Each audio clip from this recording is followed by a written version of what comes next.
The peloton is always faster than a solo rider on the downhill, right? Common knowledge tells us that closing down 10 seconds while descending versus a large bunch is impossible.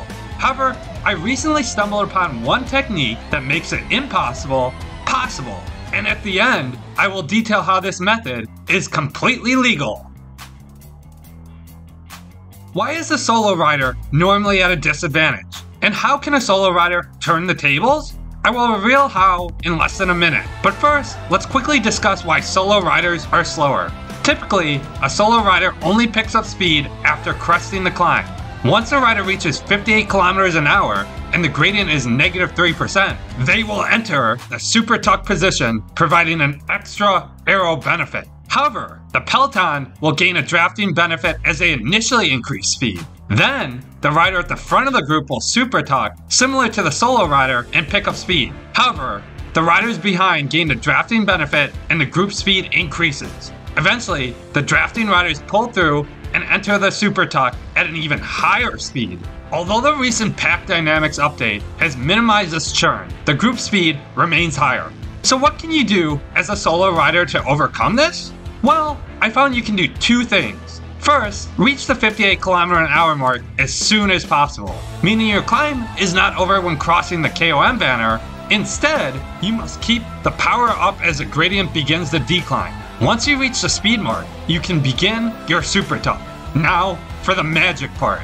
Instead of simply staying in the super tuck and gradually picking up speed, you must rotate between high sprint-like efforts and the super tuck. Put in a quick 5-second effort at 75% of your sprint, and then backing off and resuming the super tuck for 15 seconds will allow you to increase your speed faster than the peloton. Importantly, try and focus on putting your digs in during the less steep portions of the descent. In this video, I was almost able to reduce a gap of 10 seconds, only deterred by running out of real estate. This method works as your avatar increases its speed quicker by sprinting in short bursts compared to sitting in the super tuck. When you re-enter, it will be done at a higher speed. Continuing to rotate between these two states will allow you to consistently increase your speed.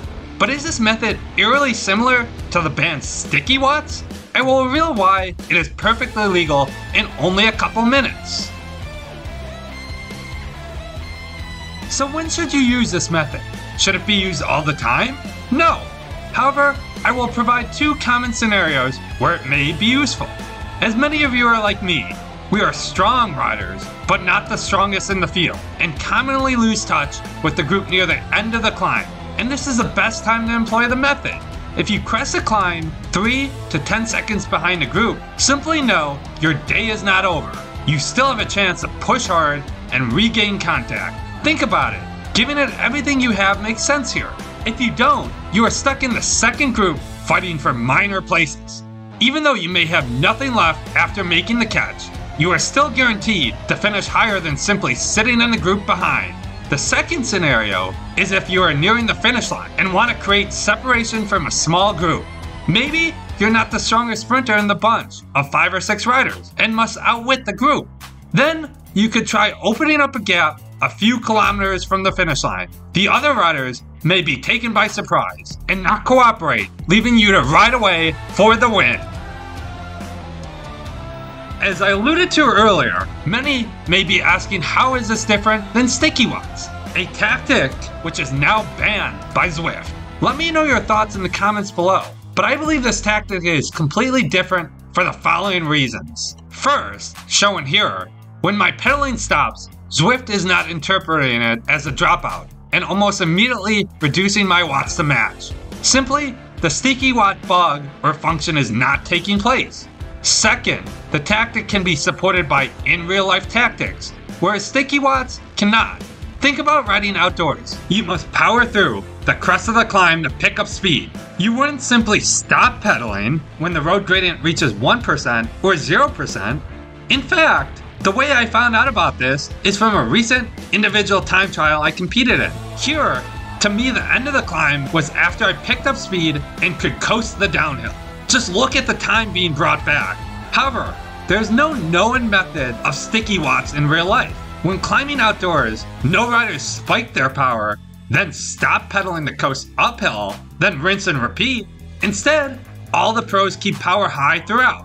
And finally, attempting to add speed while in the aero position is also a tactic deployed in pro races. Pro riders often pedal while in an aero position to increase their overall speed.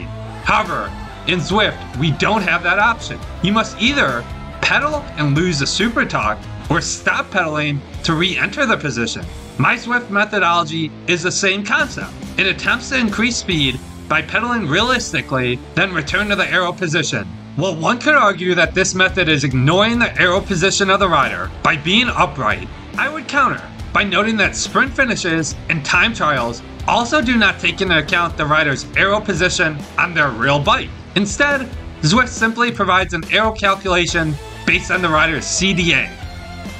In my opinion, this is a completely valid tactic with real-life evidence to back it up. But let me know below if you will be using this method or if you believe this tactic should not be utilized. I greatly appreciate your input as there is no defined line on this. Thank you for joining.